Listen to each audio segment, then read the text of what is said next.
I used to think clock towers were just beautiful relics of the past, majestic stone structures that marked time for entire communities, their bells ringing out the hours like mechanical heartbeats. I restored them for a living, bringing these sleeping giants back to life with careful hands and patient work.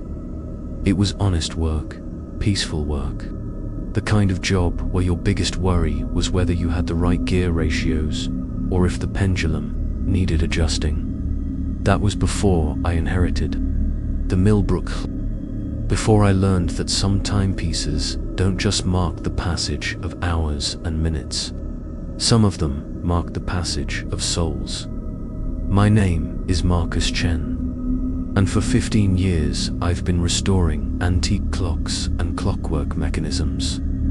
I've worked on everything from grandfather clocks in Victorian mansions to the great tower clocks of European cathedrals. I thought I'd seen every type of clockwork ever built. I thought I understood how time worked, how it moved, how it could be measured and controlled. I was wrong about everything. The Millbrook Clocktower stands on the edge of our small town like a sentinel, its weathered stone face looking out over the valley below. For decades, it had been silent. The town council said it was too expensive to repair, too old to bother with. Most people had forgotten it was even there, hidden behind overgrown ivy and surrounded by rusted fencing. But I noticed it. Every time I drove past on my way to work, I'd glance up at that dark clock face and wonder what secrets it held. What kind of mechanism lay sleeping behind those stone walls?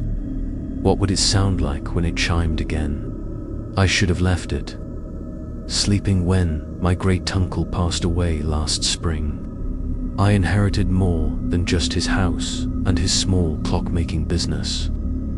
Hidden in his will was a property I'd never heard him mention, the old Millbrook Clocktower. Apparently, his family had been the official keepers of the tower for over a century, though no one had bothered to maintain that tradition for the past 30 years. The paperwork was confusing, full of strange clauses about sacred duties and the preservation of natural order. I assumed it was just old-fashioned legal language, the kind of flowery writing that made simple property transfers sound like mystical contracts. The lawyer handling the estate seemed nervous when he handed me the keys, but lawyers always seem nervous about something. I remember the first time I climbed those narrow stone steps to the clock room. The air was thick with dust and decay, and every footstep echoed in the hollow tower like a gunshot.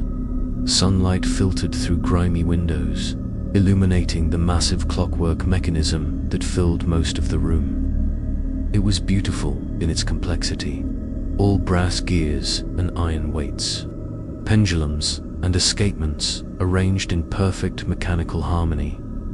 It was also completely wrong. I'd studied clockwork design for years, but this mechanism defied everything I knew about how tower clocks should work.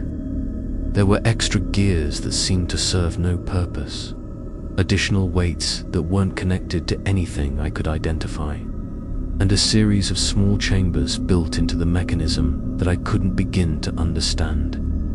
The whole thing felt less like a clock and more like some kind of elaborate puzzle box. But the strangest thing was how well preserved it all was. Despite decades of neglect, there was barely any rust on the metal parts. The gears moved smoothly when I tested them, as if they'd been oiled just yesterday. It was as if the clockwork had been waiting for someone to return, holding itself in perfect readiness for the day it would tick again. I spent weeks studying the mechanism, taking photographs, making sketches, trying to understand how all the pieces fit together. The more I learned, the more questions I had. Why were there 7 different bell hammers when the tower only had 4 bells? What were those small chambers for? And why did some of the gears have strange symbols carved into them instead of normal maker's marks? None of it made sense, but I was determined to solve the puzzle. I'd never met a clock I couldn't repair, and I wasn't about to start now. Besides, the town council had offered me a generous sum to get the clock tower working again. They wanted it restored for the upcoming bicentennial celebration, and I needed the money to keep my business afloat. So I began the restoration process, carefully cleaning each component, testing every gear and spring, replacing the few parts that had worn beyond repair. It took me 3 months of patient work, but finally, on a cool October evening, I was ready to restart the clockwork. I remember the moment I released the mainspring mechanism. The great gears began to turn with a deep, satisfying rumble that I could feel in my bones. The pendulum started its ancient rhythm, tick-tock, tick-tock, marking time with mechanical precision. The 4 bells tested perfectly, ringing out the hour with clear, beautiful tones that echoed across the valley. Everything worked exactly as it should. The clock tower was alive again, keeping perfect time, chiming the hours just like it had over a century ago. But that first night, as I lay in bed in my inherited house just down the hill from the tower, something felt wrong. The chimes seemed different somehow, more urgent, more deliberate, and they weren't following the right schedule. At 3:17 a.m., the bells rang once, not on the hour, not on the half hour, but at exactly 3:17. I checked my bedside clock to make sure I wasn't mistaken. The chime was clear and unmistakable, echoing through the quiet night like a warning. I told myself it was just a minor adjustment issue. New clockwork often needed fine-tuning, and tower clocks were notoriously temperamental. I'd go up tomorrow and check the escapement, maybe adjust the pendulum length.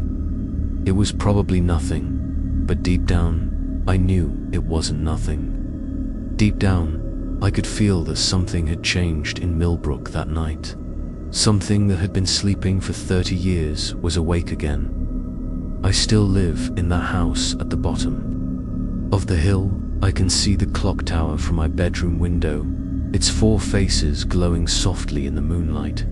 And every night, I listen for the chimes, counting them, timing them, trying to understand their message, because I've learned something terrible about my beautiful clock tower. I've learned why it stayed silent for so long, and why the previous keeper stopped winding it. I've learned what those extra gears are for, and what those strange chambers contain. I still live here. I just don't look at the clock faces anymore.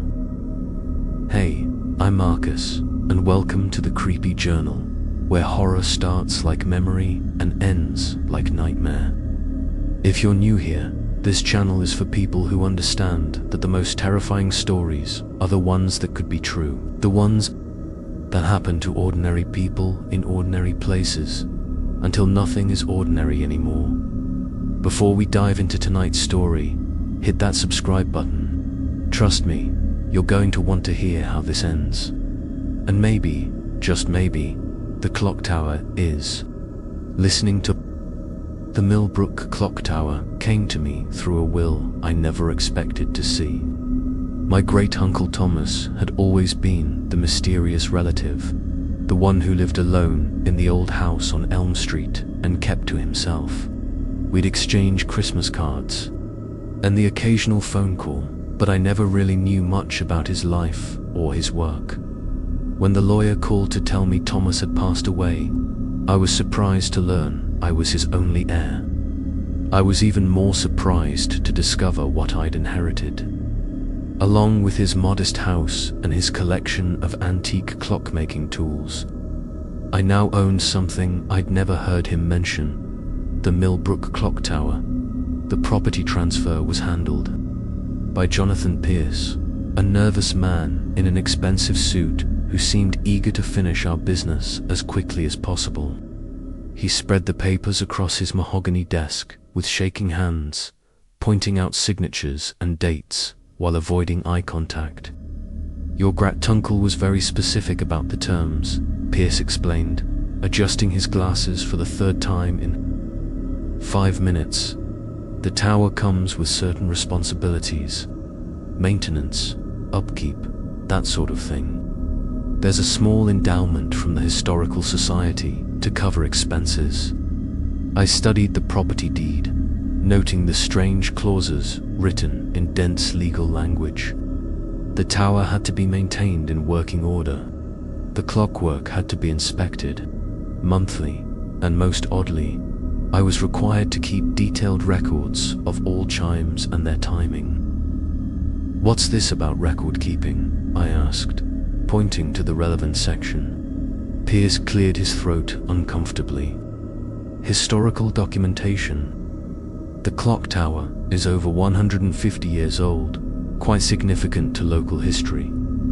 The Historical Society likes to track these things for their archives."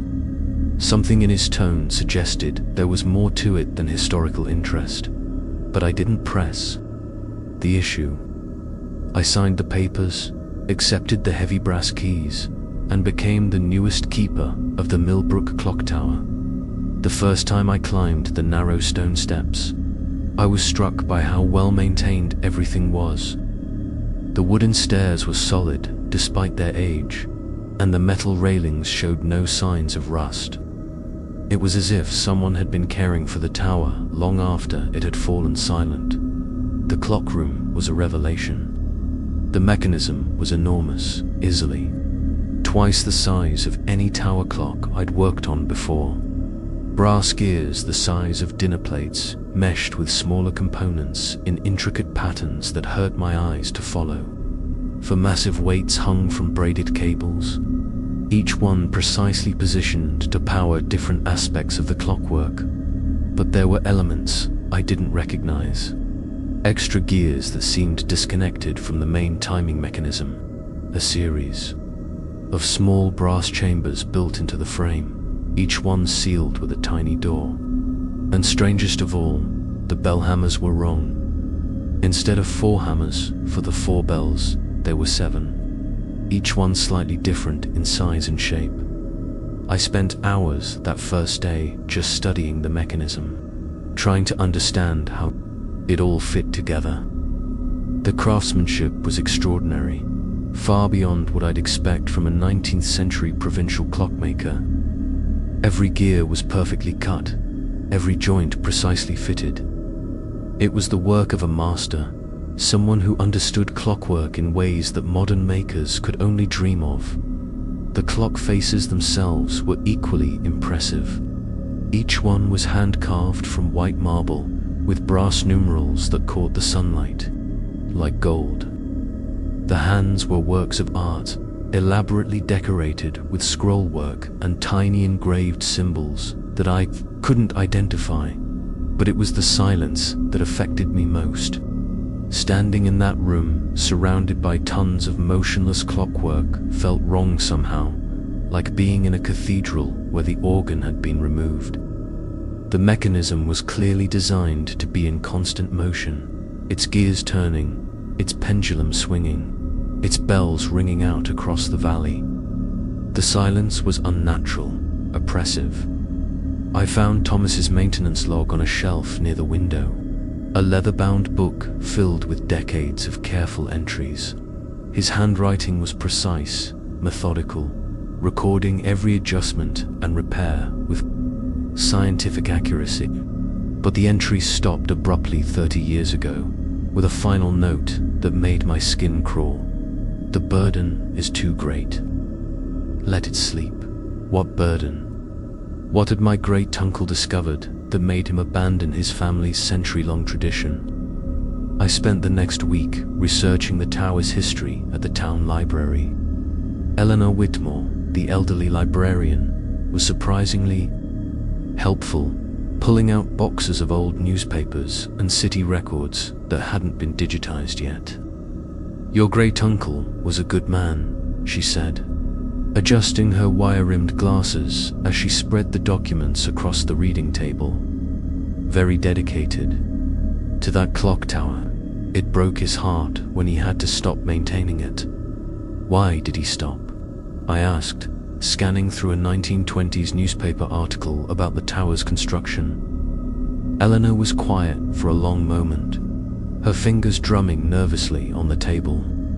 "Some burdens are meant to be shared," she finally said, "and some are meant to end." Before I could ask what she meant, she excused herself to help another patron, leaving me alone with the historical records. But her words stayed with me as I read through decades of Millbrook's history, searching for clues about my inherited responsibility. The clock tower had been built in 1847 by a man named Henry Blackwood, a clockmaker who'd come to Millbrook from Boston with plans for something unprecedented. The local newspaper called it the most sophisticated timepiece west of the Atlantic, a marvel of engineering that would put their small town on the map. But even from the beginning, there were strange reports. Workers complained about the difficulty of the construction, claiming that the tower seemed to resist their efforts. Tools would go missing, blueprints would be found torn and scattered, and several workers reported feeling watched while they labored. Blackwood himself grew increasingly secretive as the project neared completion, working alone in the clock room, for weeks at a time, emerging only to demand specific materials or components that had to be ordered from distant suppliers. When questioned about the delays, he would only say that the clockwork required perfect precision for perfect purpose. The tower was finally completed in late 1847, and its first chimes rang out on New Year's Eve, marking the transition into 1848. The whole town gathered in the square below to celebrate, and by all accounts, it was a magnificent sound. Clear, pure notes that seemed to hang in the winter air long after they should have faded. But within weeks, people began to notice something odd. The clock tower didn't just chime on the hour and half hour like a normal tower clock. Sometimes it would ring single chimes at seemingly random times throughout the day and night. When concerned citizens approached Henry Blackwood about the irregular chimes, he assured them it was perfectly normal, part of the clock's sophisticated design. The truth became apparent within months. The irregular chimes weren't random at all. They coincided precisely with deaths in the town and surrounding area. A single chime would ring out, and within hours, news would arrive of someone's passing. Sometimes it was an elderly person finally succumbing to illness. Sometimes it was an accident, a heart attack, a difficult childbirth. But always, without exception, the clock tower knew first. At first, people tried to rationalize it as coincidence. Millbrook was a small town, and deaths were relatively rare events. It was easy to notice patterns when none existed. But as months turned to years, the correlation became undeniable. The clock tower was somehow connected to death itself, announcing each passing with mechanical precision. Henry Blackwood disappeared in 1849, leaving behind only a cryptic note about completing the greater work. The tower was inherited by the town, which appointed a series of keepers to maintain the mechanism. Each keeper was sworn to secrecy about the clock's true nature, tasked with recording the death chimes and ensuring the clockwork never stopped. My great-uncle's family had held the position for over a century, passing the responsibility from father to son like a hereditary curse. But Thomas had been the last of his line, and the burden had broken him. 30 years ago, he'd made the decision to let the clockwork wind down, to let the clock tower fall silent. But now I'd brought it back to life, and the death chimes had resumed. The first week after I restarted the clock tower, I tried to convince myself that everything was normal. The chimes rang out every hour as they should, marking time with perfect mechanical precision. During the day, I could hear them clearly from my house at the bottom of the hill, for beautiful notes that seemed to give structure to each passing hour. But at night, things were different. It started with the irregular chimes.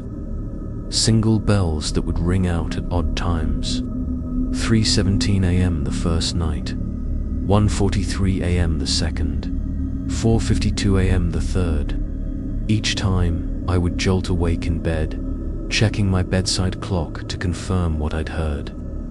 The chimes were clear and unmistakable, echoing through the quiet valley like pronouncements from some higher authority. I told myself it was a mechanical issue.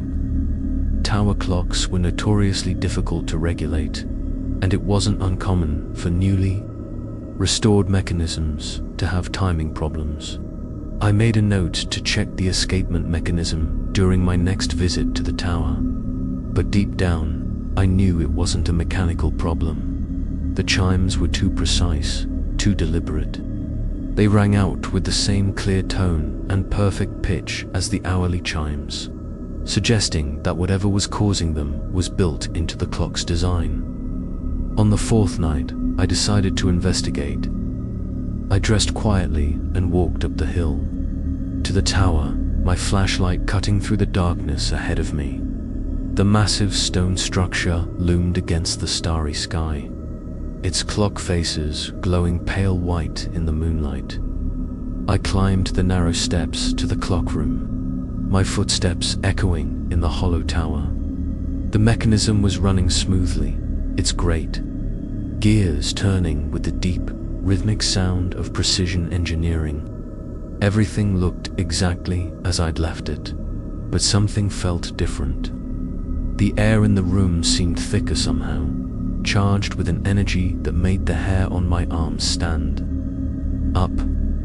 I walked around the mechanism, checking each component, looking for any sign of malfunction or misalignment. That's when I noticed the small, brass chambers I'd observed during my initial inspection. There were 7 of them built into the clockwork frame at precise intervals. Each chamber was sealed with a tiny door, and each door was slightly different, decorated with symbols that seemed to shift and writhe in my flashlight beam. I'd assumed there was some kind of maintenance access, perhaps housing spare parts or adjustment mechanisms.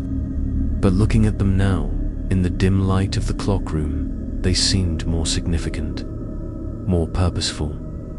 I reached out to open one of the small doors, my fingers trembling slightly as they touched the cold brass. But before I could turn the tiny handle, the clock tower chimed once, a single clear note that seemed to come from directly above my head. I jerked my hand back as if burned, my heart hammering in my chest. The chime hadn't come from the bells in the tower above. It had come from somewhere inside the mechanism itself, from one of those sealed chambers. I checked my watch. 2:31 a.m. Another irregular chime, another random time that meant nothing to me but somehow meant everything to the clock tower. I left the tower that night without opening any of the chambers, but I couldn't stop thinking about them. 7 sealed compartments built into a clockwork mechanism that was already far more complex than it needed to be. 7 bell hammers for 4 bells. 7 chambers for 7 watt. The next morning, I called Dr. Rebecca Morrison, our town's only physician, on the pretext of asking about my great-uncle's health records. What I really wanted to know was whether anyone had died in Millbrook recently. Funny you should ask. Dr. Morrison said, her voice tired over the phone. We lost old Mrs. Patterson yesterday evening. Heart attack, very sudden. Her daughter found her around 2:30 in the morning. My blood went cold. 2:31 a.m. the exact time of the irregular chime. Was there anyone else? I asked, trying to keep my voice steady. Any other recent deaths? Well, let me see, she said, and I could hear papers rustling. There was Jim Bradley on Monday night, car accident on Route 9, and little Sarah Martinez. Over the weekend, pneumonia complications, and Father Murphy from the next county over passed in his sleep on Sunday. Why, do you ask? For deaths, for irregular chimes. For nights since I'd restarted the clock tower, I hung up the phone with shaking hands and sat down heavily in my kitchen chair. It wasn't possible. There had to be some rational explanation for the correlation. People died all the time, and it was easy to find patterns in random events if you looked hard enough. But I knew I was lying to myself. The clock tower wasn't just keeping time. It was keeping track of something else entirely. That night, I lay awake, listening for the chimes. The hourly bells rang out as scheduled. Midnight, 1 a.m., 2 a.m. But at 3:47 a.m., I heard the single irregular chime that I was beginning to dread. The next morning, I called Dr. Morrison again. Marcus Chen, she said, recognizing my voice immediately. Don't tell me you're having health problems already. No, nothing like that, I said. I was just wondering if there were any developments overnight. There was a long pause. How? Did you know about Mr. Henderson? My heart sank. What happened to Mr. Henderson? Stroke, around 3:45 a.m. His wife called the ambulance, but there was nothing we could do. He was gone before they arrived. 3:47 a.m., 2 minutes after the chime. Just enough time for the news to travel from wherever souls go when they leave their bodies to the mechanical ears of the Millbrook Clocktower. I realized I was dealing with something far beyond a simple clock restoration. The clock tower wasn't just marking time, it was marking death, announcing each passing with mechanical precision, fulfilling some dark purpose that my great-uncle had tried to stop 30 years ago, but I'd brought it back to life, and now it was doing what it was designed to do. The only question was whether I had the strength to let it continue, or the courage to stop it again. 2 weeks after restarting the clock tower, I made a discovery that changed everything I thought I knew about the mechanism. I'd been climbing the stone steps for my weekly maintenance check when I noticed something I'd somehow missed during all my previous visits. There was an extra door. The clock room occupied the top level of the tower, but halfway up the staircase, set into the thick stone wall, was a narrow wooden door that I'd never seen before. It was painted the same weathered grey as the stone walls, and in the dim light of the stairwell, it was almost invisible unless you knew exactly where to look. The strange thing was, I could have sworn it hadn't been there before. I'd climbed those stairs dozens of times during the restoration process, and I prided myself on noticing details. How could I have missed an entire door? I tried the handle, but it was locked. The wood was old and warped, and the lock mechanism looked like something from the 19th century. I searched through the ring of keys that Jonathan Pierce had given me with the property, but none of them fit. That evening, I drove back to my great-uncle's house and searched through his belongings more carefully. In the back of his desk drawer, wrapped in a piece of faded cloth, I found a small brass key that I'd overlooked before. It was ornate, decorated with the same strange symbols I'd seen carved into some of the clockwork gears. The next morning, I returned to the tower with the mysterious key. It fit perfectly into the lock of the hidden door, turning with a soft click that seemed to echo through the entire structure. The door opened onto a narrow room that ran along the interior wall of the tower. It was barely 5 feet wide, but it extended for perhaps 20 feet, following the curve of the stone walls. Dusty shelves lined both sides of the room, and weak sunlight filtered through a single small window at the far end. But it was the contents of the shelves that made my hands tremble as I played my flashlight beam across them. Books, dozens of them, bound in cracked leather and written in languages I couldn't identify. Their pages were yellow with age, and many of them were filled with intricate diagrams that looked more like arcane symbols than mechanical drawings. Some showed clockwork mechanisms, but not like any I'd ever seen. These designs incorporated elements that defied logic, gears that seemed to turn in impossible directions, pendulums that swung through solid matter, weights that hung from nothing at all.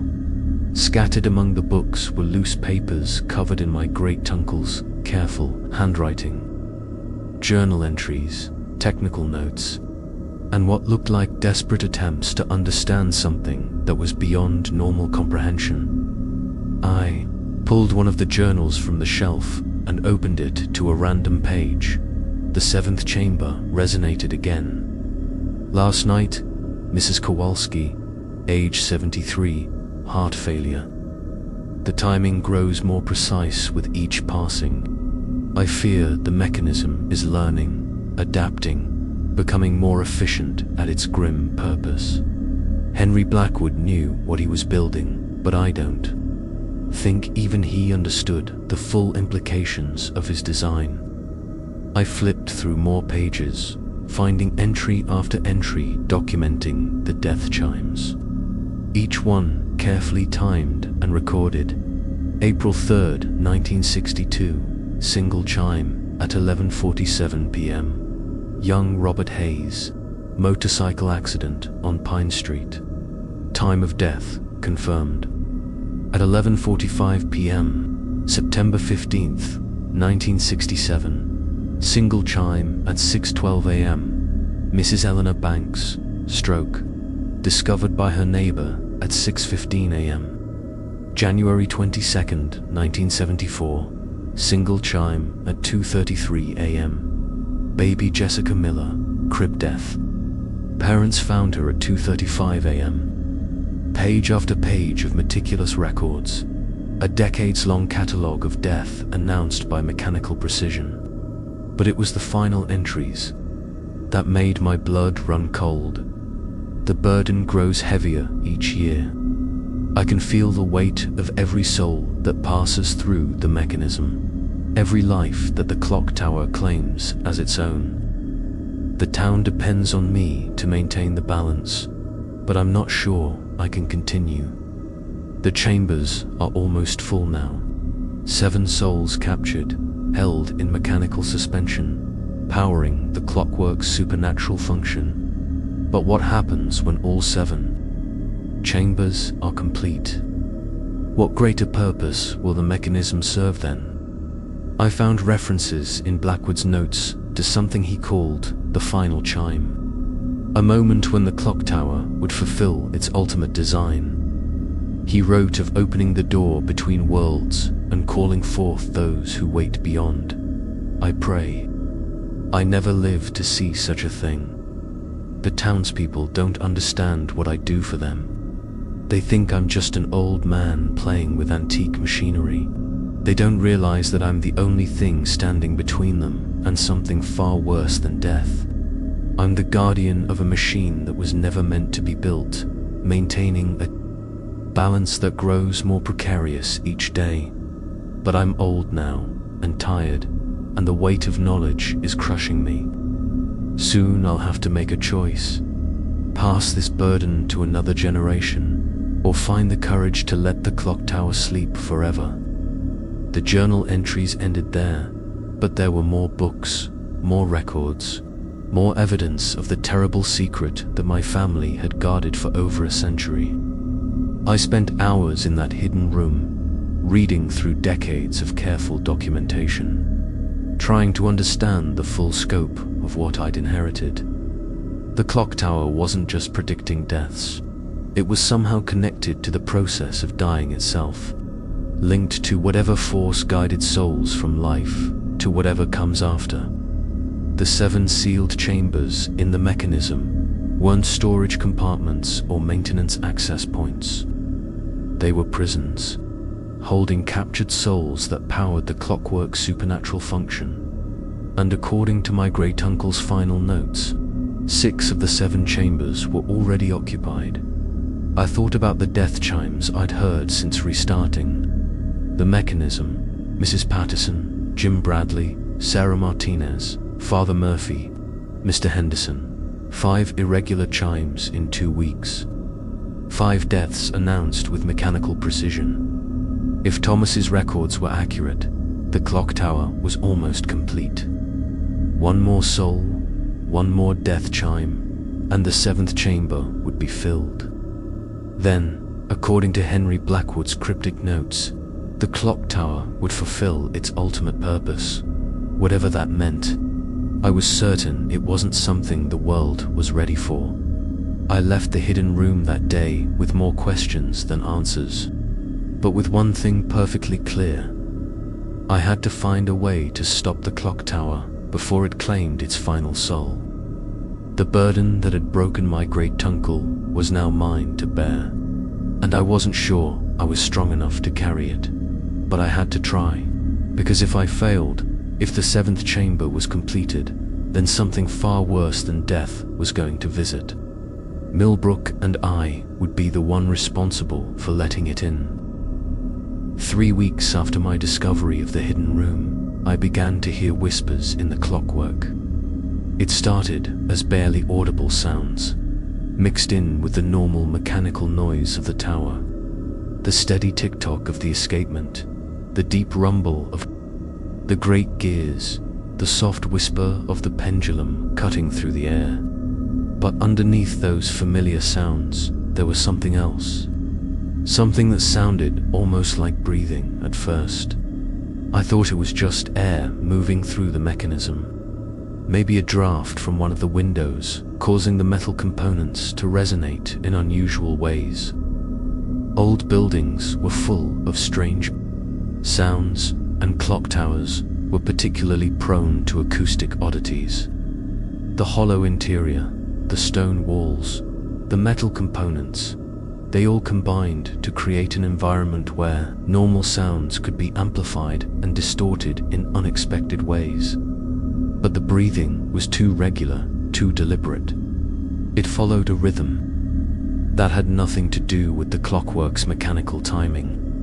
And sometimes, when I listened very carefully, I could swear I heard words mixed in with the whispered exhalations.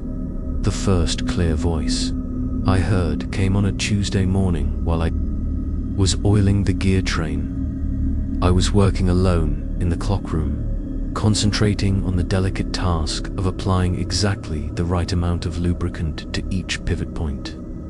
When I heard someone say my name, Marcus, I froze, my oil applicator halfway to the next gear. The voice was soft, distant, but unmistakably human. It seemed to come from somewhere inside the mechanism itself, from the spaces between the gears where no human voice should be able to originate. "Hello," I called out, feeling foolish even as I did it. "Is someone there?" The only response was the steady tick-tock of the clockwork and the soft sigh of air moving through the tower. But I could feel a presence in the room with me, something, watching, waiting, trying to communicate. Over the following days, the voices became more frequent and more distinct. I began to recognize different speakers, different tones and cadences that suggested multiple individuals trying to reach me, from wherever they were trapped. One voice belonged to an elderly woman with a slight accent that I couldn't place. She would whisper fragments of sentences that never quite made complete sense. "The children are waiting," or "tell them I'm not lost," or "the door is still locked." Another voice was younger, masculine, filled with urgency and fear. "Don't let it finish. he would say. Don't let it complete the sequence. You have to stop it while there's still time. But the most disturbing voice was that of a child, a little girl who couldn't have been more than 6 or 7 years old. She would sing fragments of lullabies in a voice so sad and lonely that it made my heart ache. Rock-a-bye baby. In the treetop, when the wind blows, the cradle will rock, ... I began to suspect that these were the voices of the souls trapped in the 7 chambers. The people whose deaths had been claimed by the clock tower over the decades. They were trying to communicate with me, to warn me about something, to plead for help or release. The breakthrough came when I found my great-uncle's research. Notes about communication with the mechanism. Hidden in the back of one of his journals was a detailed description of a procedure he'd developed to enhance the connection between the keeper and the captured souls. According to his notes, the whispers weren't random. They were the result of the souls trying to maintain some connection to the living world, to resist the complete absorption into the clockwork that would occur when the 7th chamber was filled. By listening at specific times and in specific ways, a keeper could actually communicate with them. The procedure was simple but unsettling. I had to place my hands on the mechanism during the death chimes, when the boundary between life and death was thinnest, when the clock tower's supernatural energy was at its peak. The physical contact would create a bridge, allowing the trapped souls to speak more clearly. I waited until the next irregular chime to test his theory. It came at 2:23 a.m. on a Thursday night, a single, clear note that jerked me from restless sleep. I dressed quickly and hurried up the hill to the tower, my flashlight cutting through the darkness ahead of me in the clock room. I approached the mechanism with trembling hands. The great gears were turning with their usual precision, but I could feel energy crackling in the air around them. A supernatural charge that made my skin tingle. I placed my palms against the brass frame of the clockwork, feeling the vibrations of the machinery travel up my arms and into my chest. For a moment, nothing happened. Then, as if a radio had been tuned to the right frequency, the voices became crystal clear. Marcus. It was the elderly woman's voice, speaking directly into my mind with startling clarity. You have to listen. There isn't much time. Who are you? I whispered, not sure if my voice could reach her wherever she was trapped. My name was Helen Patterson. I died 2 weeks ago, heart attack in my kitchen. But I'm not gone, Marcus. None of us are gone. We're prisoners here, fuel for something terrible. Mrs. Patterson, the first death chime I'd heard after restarting the clock tower. The clock tower killed you. Not killed, claimed. When our time came, instead of moving on to whatever comes next, we were pulled into this machine. Trapped in these chambers, our souls powering its supernatural function. Another voice joined hers, the urgent masculine tone I'd heard before. I'm Jim Bradley. Car accident on Route 9. The clock tower didn't cause my death, but it prevented my passing. We're stuck here, Marcus, powering something that should never have been built. What does it want? I asked, my hands still pressed against the vibrating mechanism. The child's voice answered, sweet and terrifying. To open the door, to let them through. The ones who wait on the other side. The ones who can't cross over without help. What door? What are you talking about? Helen Patterson's voice became urgent. The 7th chamber, Marcus. When it's filled, when all 7 souls are captured, the clock tower will have enough power to tear a hole between worlds. Henry Blackwood designed it as a gateway, a way for things from beyond death to enter our world. But why? What did he want to accomplish? Jim Bradley answered. He lost someone. A daughter, taken by fever when she was only 5 years old. He couldn't accept her death, couldn't let her go. So he built the clock tower as a way to bring her back, to call her soul from whatever realm the dead inhabit. The child began singing again, her lullaby mixing with the mechanical sounds of the clockwork. When the bough breaks, the cradle will fall, and down will come baby. Cradle and all, ... That's her, Helen whispered. That's Emily Blackwood, the daughter he built this machine to retrieve. But something went wrong. Instead of just calling her back, he created a beacon that attracts all kinds of things from the other side. Things that should stay dead. I felt a chill that had nothing to do with the cool night air. What kinds of things? Hungry things. Jim said, angry things. Souls that died with such violence or hatred that they can't find peace. The clock tower calls to them, promises them a way back to the world of the living. And when the 7th chamber is complete, when the gateway opens, they'll all come through at once. How many? All of them, the child sang. Every soul that ever died in pain or rage or despair. Every ghost that ever haunted a battlefield or a murder scene. Every demon that ever wore human flesh. The clock tower will give them all physical form again, and they'll spread across the world like a plague of the undead. I jerked my hands away from the mechanism, breaking the connection. The voices faded back to whispers, but their warning echoed in my mind. The clock tower wasn't just a death predictor or a soul collector. It was a doomsday device, designed by a grieving father who'd been willing to risk the entire world for the chance to see his daughter again. And I'd restarted it. I'd brought it back to life after 30 years of blessed silence. And now it was only one soul away from completing its terrible purpose.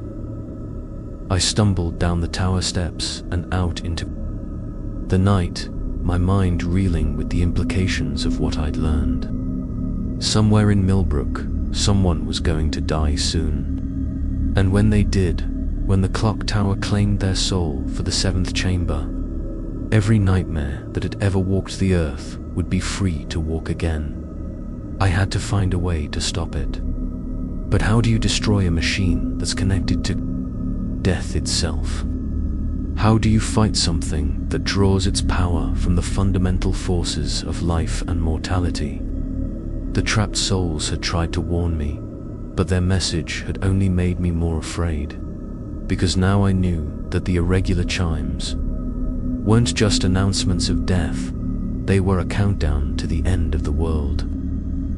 The next morning, I decided I needed to learn everything I could about the clock tower's history and the man who built it. If I was going to find a way to stop the mechanism before it claimed its 7th soul, I needed to understand Henry Blackwood's original design and look for weaknesses I might exploit. I started at the town library, where Eleanor Whitmore greeted me with the same nervous energy I'd noticed during my previous visit.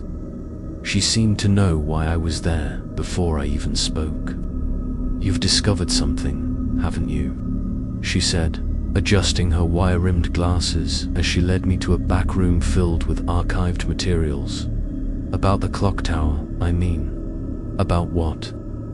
"It really does." I studied her carefully. "What do you know about it?" Eleanor was quiet for a long moment, her fingers drumming against a stack of old newspapers. "My family has lived in Millbrook for 5 generations," she finally said. "My great-great-grandmother was here when Henry Blackwood built that tower. The stories have been passed down, whispered from mother to daughter, warnings about the price of bringing back the dead."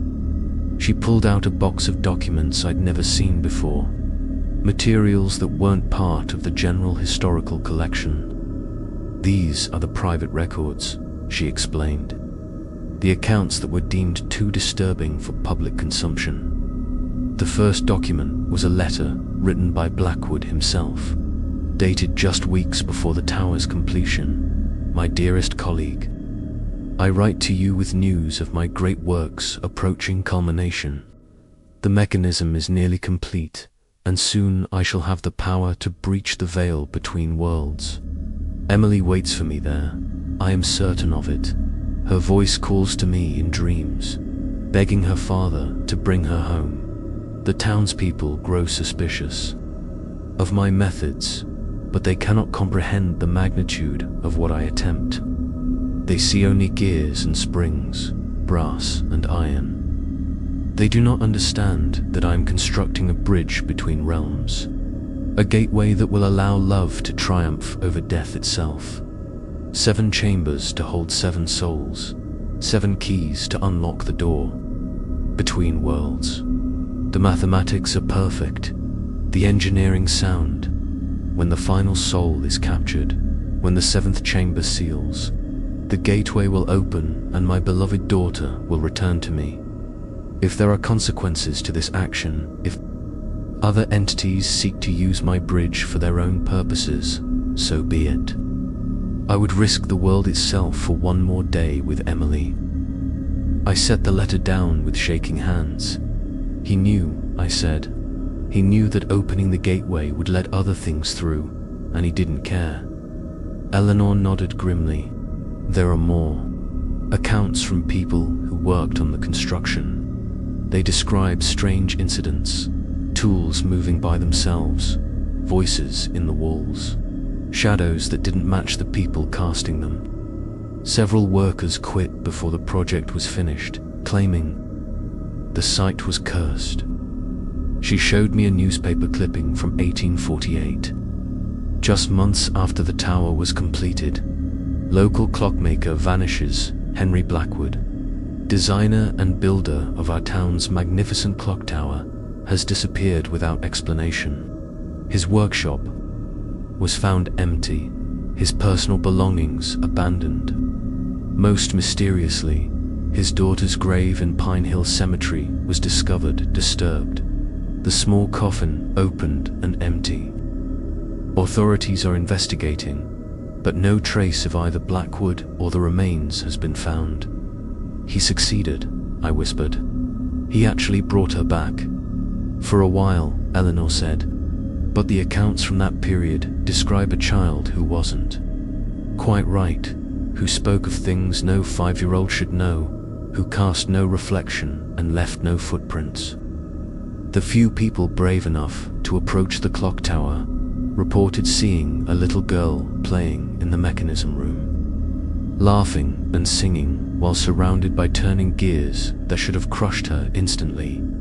What happened to them? No one knows for certain. The official story is that Blackwood realized his mistake and found a way to reverse the process, sending his daughter back to her eternal rest and sealing the gateway he'd opened. But there are other theories.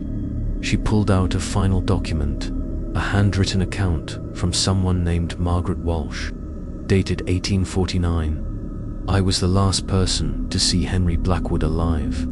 He came to my door on a winter night, carrying his daughter in his arms like she was sleeping. But Emily's skin was cold as marble, and her eyes reflected light like a cat's. I've made a terrible mistake, he told me. I thought love was stronger than death, but I was wrong. Some boundaries are meant to remain intact. He asked me to witness what he was about to do, to remember his story so that future generations would understand the danger. Then he carried Emily back to the clock tower, and I followed at a distance. In the clock room, he placed his daughter in the center of the mechanism and began adjusting gears and springs with desperate precision. Emily stood perfectly still, watching him work with ancient eyes that held knowledge no child should possess. I'm sorry, my darling, he whispered as he made his final adjustment. But you don't belong here anymore. The clockwork began to turn. In reverse, its gears grinding against their normal rotation with a sound like screaming metal. Emily smiled once, touched her father's face with one pale hand, and then both of them simply faded away, becoming translucent and then transparent, and then gone. The clock tower fell silent that night, and it remained silent for months afterward. When the town finally appointed a keeper to restart the mechanism, they found new components built into the clockwork, 7 sealed chambers and a series of safeguards, designed to prevent the gateway from opening again. Blackwood had sacrificed himself and his daughter to undo his terrible mistake, but he'd left behind a mechanism that still retained its supernatural properties. It could no longer open the gateway between worlds, but it could still predict and claim souls, still trap the dying for its own mysterious purposes. I leaned back in my chair, my mind struggling to process everything I'd learned. But if Blackwood sealed the gateway, why are the trapped souls so afraid? What are they trying to warn me about? Eleanor's expression grew even more troubled. Because the safeguards were designed to prevent accidental activation, they were never meant to stop. Someone who understood the mechanism's true nature from deliberately opening the gateway again. Someone like the clock tower's keeper. Someone exactly like the clock tower's keeper. I felt the weight of realization settling on my shoulders like a lead cloak. The trapped souls weren't just warning me about the clock tower's completion, they were warning me about myself. As the keeper, as the person responsible for maintaining the mechanism, I had the knowledge and access necessary to override Blackwood's safeguards. If I chose to, I could complete the original design. I could open the gateway between worlds and unleash every nightmare that had ever died upon the living earth. But why would I ever make such a choice? The answer came to me as I walked home from the library, past the small cemetery where my was buried. The clock tower didn't just trap random souls. It called to people who were connected to it, people who had reason to want the gateway opened. My great-uncle had stopped maintaining the mechanism 30 years ago, but he'd never had it destroyed, despite knowing the danger it represented, despite understanding the terrible consequences of its completion. He'd simply let it go silent and hoped that would be enough, because he'd been tempted, because at some point during his decades as keeper, he'd lost someone he loved and considered using the clock tower to bring them back. Just like Henry Blackwood, just like me, if I ever lost someone I couldn't bear to live without. The clock tower wasn't just a doomsday device. It was a test, a temptation disguised as a responsibility. Every keeper faced the same choice: maintain the balance between life and death, or risk everything for the chance to undo their personal losses. And now, it was my turn to choose. That evening, I returned to the hidden room in the clock tower with new determination. The trapped souls had tried to warn me, and Eleanor's historical documents had revealed the truth about Henry Blackwood's original purpose, but I still needed to understand the technical details of how the gateway mechanism worked. If I was going to stop the clock tower permanently, I needed to know exactly what I was dealing with. I spent hours reading through my great-uncle's research notes, trying to piece together decades of careful observation and analysis. Thomas had been more than just a keeper. He'd been a scholar of the supernatural, determined to understand every aspect of the mechanism he was responsible for maintaining. His earliest entries were clinical, methodical records of the clock tower's behavior. June 15th, 1963, the death. Prediction mechanism appears to operate through some form of temporal resonance. The clockwork somehow detects the moment when a soul becomes disconnected from its physical form, announcing the event with mechanical precision. The timing suggests that the tower exists partially outside normal temporal flow, able to perceive events, moments before they occur in our reality. But as the years progressed, his notes became more personal, more troubled. March 3rd, 1971. Another child today. Timothy Morrison, age 8, leukemia. The way the clock tower chimes for children is different somehow, more urgent, more sorrowful, as if the mechanism itself grieves for innocence lost. I find myself wondering if Henry Blackwood's daughter is somehow aware of each young soul that passes through her father's creation. September 12th, 1978. I've identified the precise moment when souls are captured rather than allowed to pass on naturally. It occurs during the transition between life and death, when the spirit is most vulnerable to external influence. The clock tower intercepts souls during this critical moment, pulling them into the sealed chambers before they can continue their journey to whatever lies beyond. April 20th, 1985. Mary died today. 43 years of marriage, and I held her hand as she passed from this world to the next. But the clock tower was silent. No chime announced her passing. No chamber claimed her soul. Why? What makes some deaths significant to the mechanism while others pass unnoticed? I found my answer in a journal entry dated several months later. I understand now why Mary's death didn't trigger the clock tower's response. The mechanism only claims souls that have some connection to it, people whose deaths serve its ultimate purpose. Mary died peacefully, surrounded by love, ready to accept whatever comes after life. The clock tower has no use for such souls, but it hungers for those who die with unfinished business, with connections to the living world that make them reluctant to move on. These are the souls it can capture and use, the spirits that power its supernatural functions. The irony is terrible. The very people whose deaths matter most to those left behind are the ones most likely to be trapped by the clock tower's influence.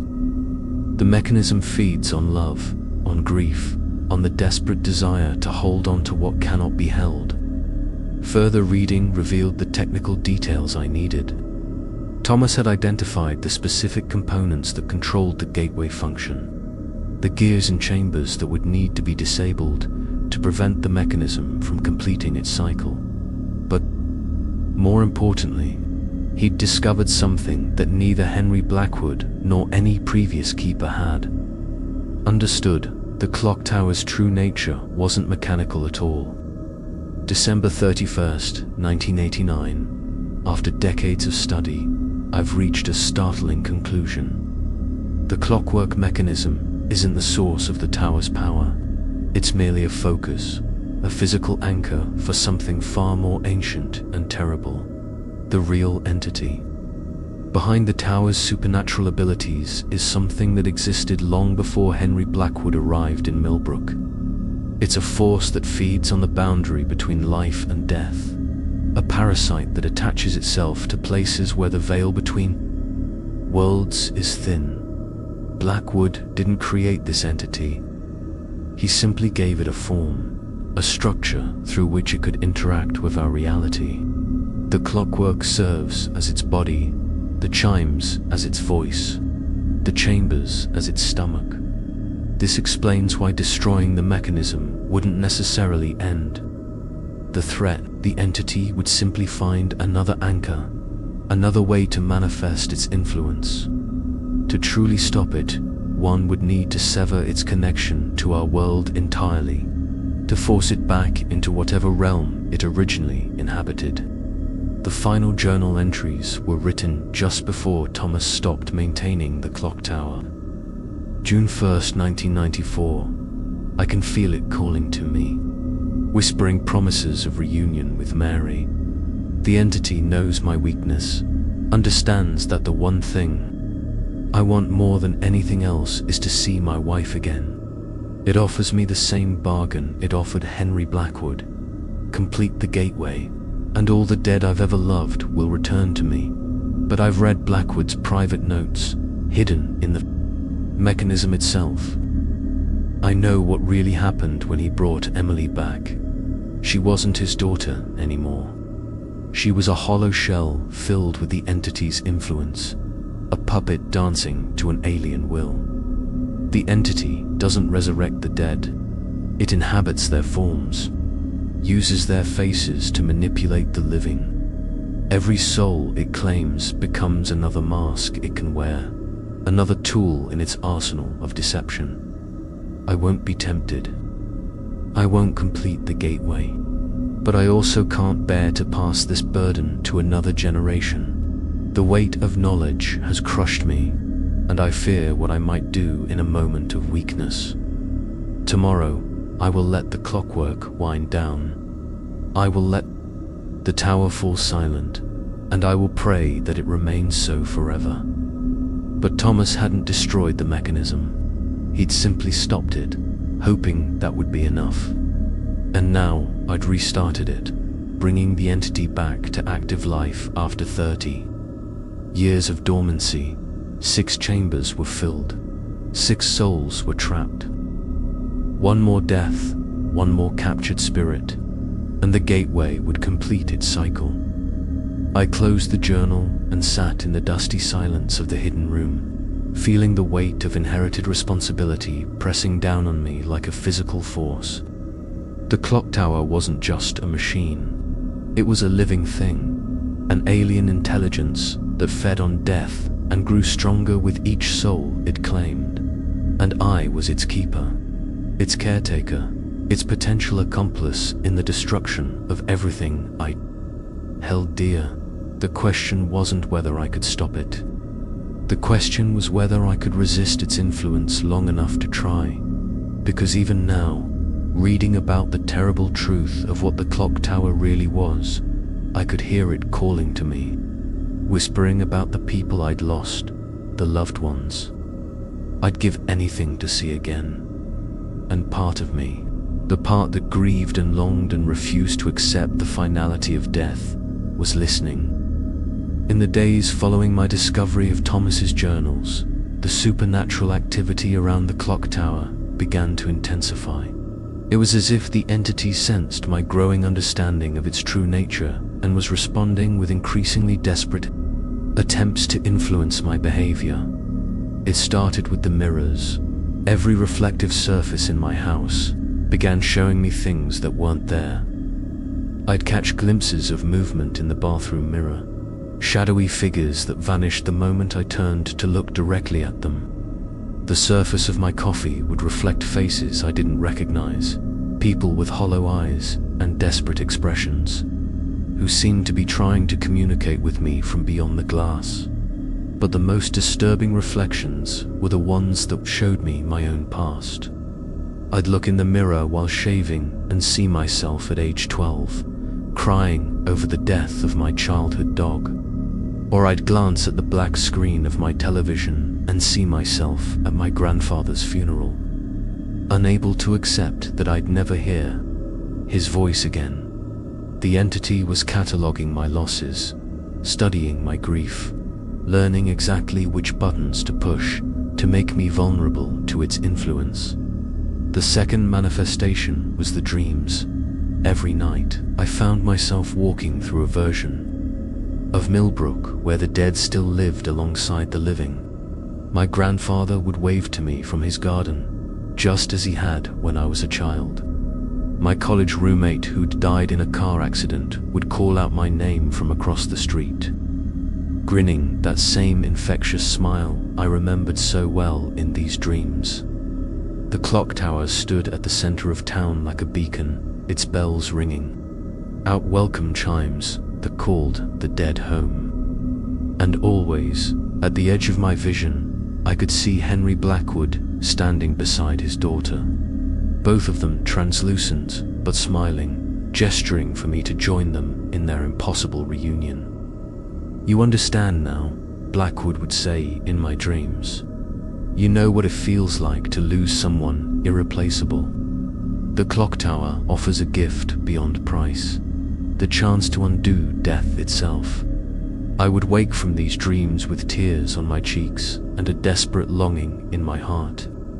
For a few confused moments, I would actually consider completing the gateway, just for the chance to see my lost loved ones again. Then reality would reassert itself, and I would remember the warnings of the trapped souls, the true nature of what the entity really offered. The third manifestation was the most terrifying. The entity began to physically manifest in my house.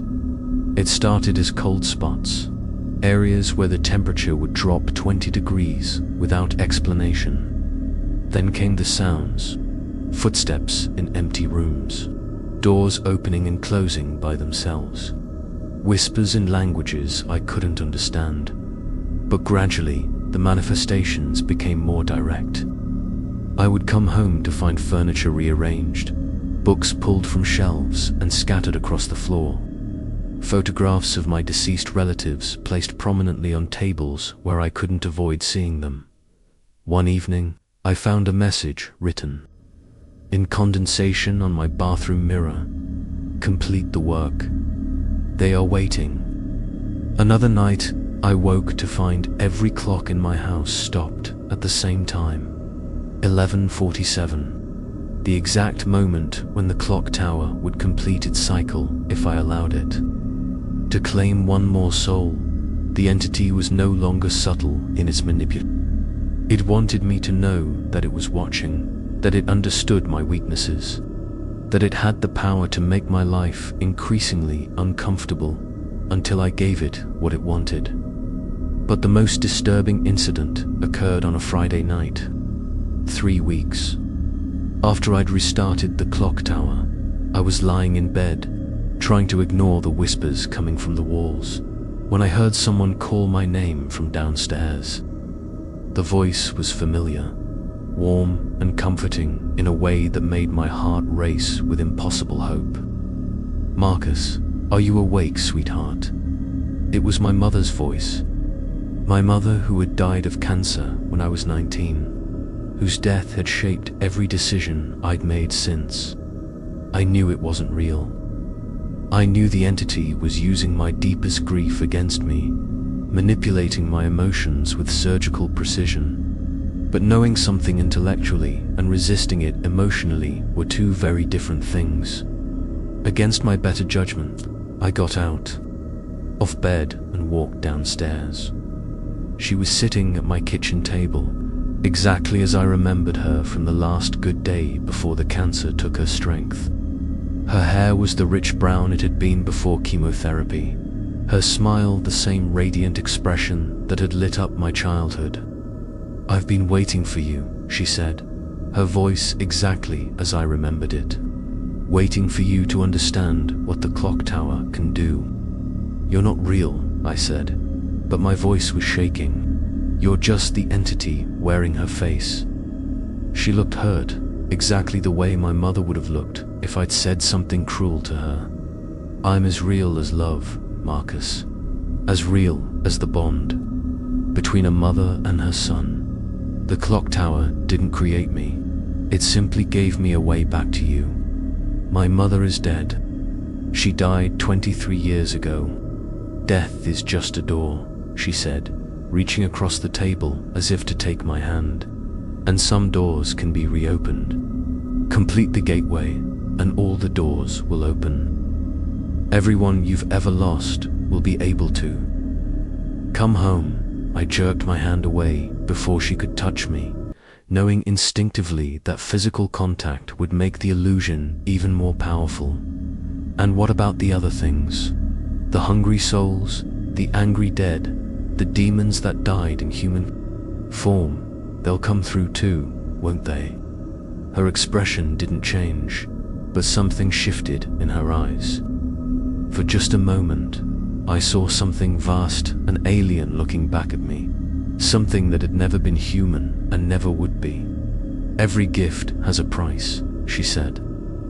"But isn't the chance to see your loved ones again worth any risk?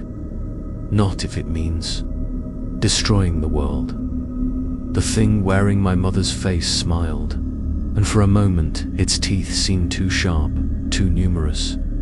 You say that now, but grief is patient, Marcus. Loneliness is persistent, and I have all the time in the world to change. Your mind. The apparition faded like morning mist, leaving me alone in my kitchen with only the memory of my mother's voice and the terrible knowledge that the entity knew exactly how to break me. Because it was right about one thing. Grief was patient, and every day I resisted its influence was another day of living with the weight of all my losses, all my regrets, all my desperate desire to undo the irreversible. The clock tower had claimed 6 souls. It needed only one more to complete its deadly purpose, and with each passing day, each escalating manifestation, each whispered promise of impossible reunion, I could feel my resistance weakening. The entity didn't need to force me to complete the gateway. It just needed to wait for my grief to overwhelm my reason, and we both knew that day was coming. The end came sooner than I expected, and from a direction I hadn't anticipated. On a Tuesday morning in late November, exactly 6 weeks after I'd restarted the clock tower, I received a phone call that changed everything. It was Dr. Rebecca Morrison, and her voice was tight with professional concern. Marcus, I need to ask you something, and I need you to be completely honest with me. Have you been keeping track of deaths in Millbrook since you restored the clock tower? My blood ran cold. Why? Do you ask? Because I've been comparing my records with the timing of those irregular chimes people have been hearing. Marcus, they match perfectly. Every single one. The clock tower chimes within minutes of every death in this town. I closed my eyes, knowing that my secret was finally out. What do you want to know? I want to know how it's possible. I want to know how a mechanical device can predict death with perfect accuracy. And I want to know why you've been hiding this from everyone. I told her everything. About the trapped souls.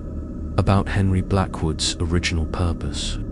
About the entity that fed on the boundary between life and death. I told her about the 7 chambers and the gateway between worlds. About the terrible choice that every keeper faced. When I finished, there was a long silence on the other end of the line. How many chambers are filled? She finally asked. 6. It needs one more soul to complete the gateway. Marcus, she said, and her voice was very quiet.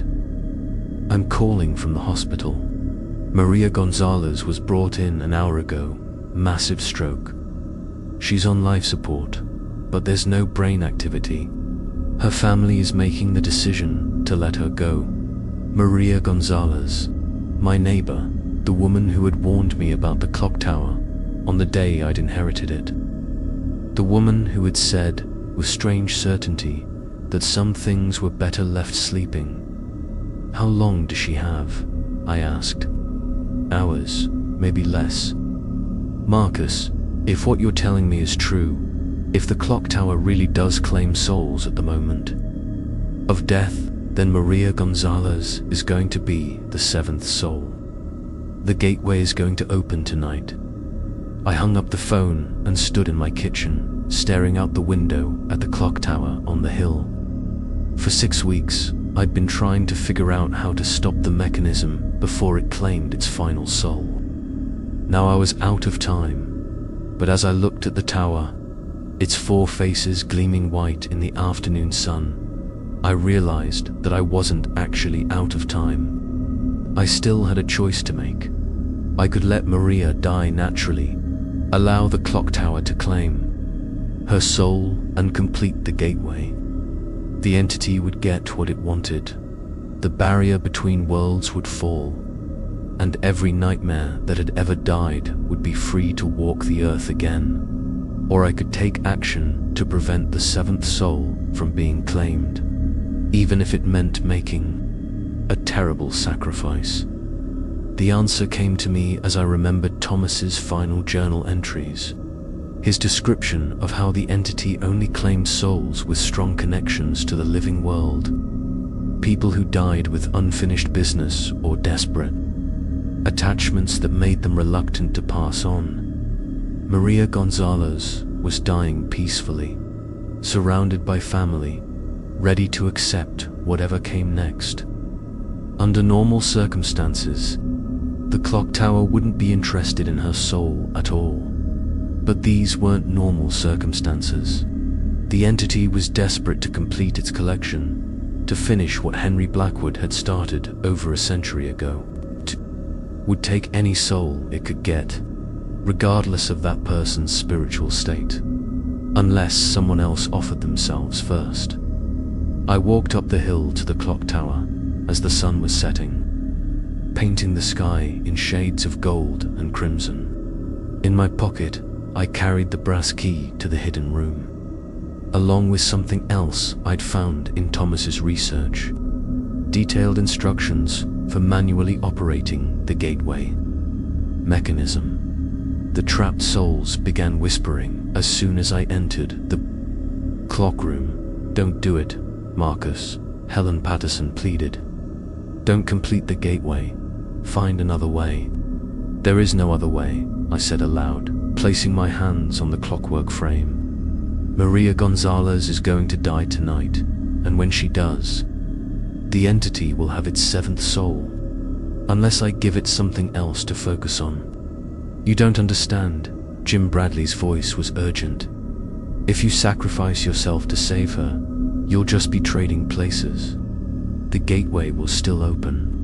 "Not if I do it right," I said, pulling out Thomas's notes. Henry Blackwood found a way to seal the gateway by sacrificing himself and his daughter. I can do the same thing, but I can do it better. I can turn the mechanism against itself, use its own power to destroy the entity permanently. The child's voice began singing again, that haunting lullaby that had echoed through my nightmares. "Rockabye baby, in the treetop, ... "Emily," I said, addressing the trapped daughter directly. "You've been waiting for someone to free you, haven't you? You and all the others. You've been prisoners here for so long." The singing stopped. "Free us," she whispered. "Please, we want to go home." I began following Thomas's instructions, adjusting gears and resetting mechanisms with careful precision. The clockwork responded to my touch, its supernatural energy flowing through my hands and into my body. I could feel the entity's attention focusing on me, drawn by my manipulation of its physical anchor. As I worked, I felt the boundary between life and death beginning to thin around me. The clockroom filled with whispers, not just from the trapped souls, but from something vast and alien that existed in the spaces between worlds. "You cannot destroy me," the entity spoke through the clockwork itself, its voice a harmony of grinding gears and chiming bells. "I am older than your world, older than death itself. I will find other anchors, other tools." "Maybe," I said, making a final adjustment to the seventh chamber's mechanism. "But not today, and not here." I placed my hand on the activation switch that would reverse the clockwork's polarity, turning its soul-trapping function into a soul-releasing one. It would free all 7 trapped spirits at once, creating a feedback loop that would overload the entity's connection to our reality. But activating the mechanism would require a sacrifice. Someone had to stay connected to the clockwork during the reversal process. Someone had to serve as a conduit for the massive supernatural energies involved. Someone had to die to make it work. "Marcus, no." Helen Patterson's voice was desperate. "If you do this, you'll be trapped forever. The entity will claim your soul as payment for the destruction of its anchor." "I know," I said, thinking about Maria Gonzalez lying in her hospital bed, about all the innocent people who would suffer if the gateway opened. But some prices are worth paying. I flipped the switch. The clockwork began to turn in reverse, its gears grinding against their normal rotation with a sound like the universe screaming. Supernatural energy flooded through my body, burning like liquid fire in my veins. I could feel my life force being drained away, pulled into the mechanism to power its final function. One by one, the 7 chambers burst open, releasing souls that had been trapped for decades. They rose from the clockwork like points of light, free, at last, to continue their interrupted journey to whatever lay beyond death. Emily Blackwood was the last to go. She appeared beside me as a translucent 5-year-old girl, her face peaceful for the first time since her father had brought her back from the grave. "Thank you," she said, touching my hand with fingers that felt like cool starlight. "Thank you for letting us go home." Then she faded away, following the other souls into whatever realm awaited them. The entity's screams grew louder as its anchor to our reality was severed. I could feel it being pulled back into the void between worlds, its connection to the clock tower broken beyond repair. The mechanism itself began to shake apart, gears flying in all directions as the supernatural forces tore it apart from within. I collapsed beside the disintegrating clockwork, my life force almost completely drained, but I'd succeeded. The gateway would never open. The entity was banished. The world was safe. As darkness closed in around me, I heard one final sound, the hospital's emergency siren, wailing across the valley as Maria Gonzalez passed away peacefully. In her sleep, her soul free to move on without interference. The clock tower fell silent forever. That was 3 months ago. I survived, though I'm not entirely sure how. Dr. Morrison found me unconscious in the ruins of the clock room the next morning, surrounded by the scattered remains of Henry Blackwood's infernal machine. She said I was clinically dead for almost 4 minutes before the paramedics managed to restart my heart. The official story is that I suffered an electrical shock while working on the clockwork, and that the ancient mechanism finally succumbed to structural failure after decades of neglect. The town council has decided not to rebuild the tower, citing safety concerns and budget constraints. But I know the truth. I know that I traded my life force to break the entity's hold on our world, and that some part of me is still connected to whatever realm exists between life and death. Sometimes, in quiet moments, I can still hear whispers from the other side, still sense the presence of souls in transition. I'm different now, changed. I can feel when someone is about to die, not with the mechanical precision of the clock tower, but with a gentle awareness that gives me the chance to offer comfort in final moments. I've become something like a shepherd for passing souls, helping them find their way when they're confused or afraid. It's not the life I planned, but it's the life I chose. And every day that I wake up in a world where the gateway between life and death remains sealed, I know I made the right choice. The Millbrook Clocktower is gone, its threat ended forever. But its story serves as a reminder that some boundaries should never be crossed, and that the price of keeping those boundaries intact is sometimes higher than we want to pay. The people of Millbrook don't know what really happened that night. They don't know their peaceful sleep depends on one man's sacrifice, and maybe that's for the best. Some knowledge is too heavy for ordinary people to carry, but I carry it. Every day, I wake up knowing I've seen behind reality's curtain, touched machinery that kept life and death separate, heard voices of souls caught between worlds. The Millbrook Clocktower is gone, but its lesson remains. Death isn't our enemy to conquer, is a doorway we all pass through. a boundary that keeps natural order intact. When we try to bring back what should stay gone, we risk opening doors that can never be closed. I learned that lesson at a cost. I'm still paying. The energy I used to destroy the clock tower came from my own life force. The doctors say I'm healthy, but I can feel time slipping away faster than it should. I probably have months, maybe a year, but I regret nothing. Every sunrise I witness might not have existed if the gateway opened. Every peaceful death in Millbrook is a soul free to pass on naturally, without interference from hungry entities. Maria Gonzalez died peacefully that night, surrounded by family. The clock tower's final chime was silent, its mechanism broken forever. Sometimes, I still hear whispers, not from trapped souls, but from people dying somewhere in Millbrook.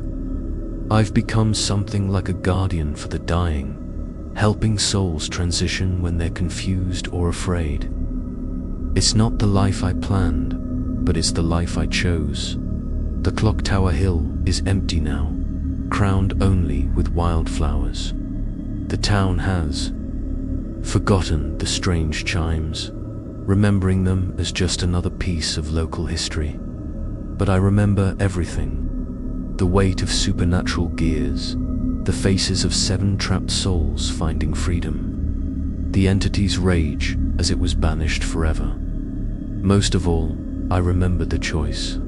Standing in that room with power to save or damn the world, knowing either decision would cost everything, I made the right choice. Even facing early death, I know I made the right choice. The Millbrook Clocktower is gone, its keeper is dying, but the world is safe, and in the end, that's all that matters. Thank you for listening. If you're still here, maybe someone else will understand the weight of impossible choices and the price of protecting humanity from its desperate mistakes. Subscribe to the Creepy Journal for more stories like this, stories of ordinary people who found strength to push back against extraordinary darkness.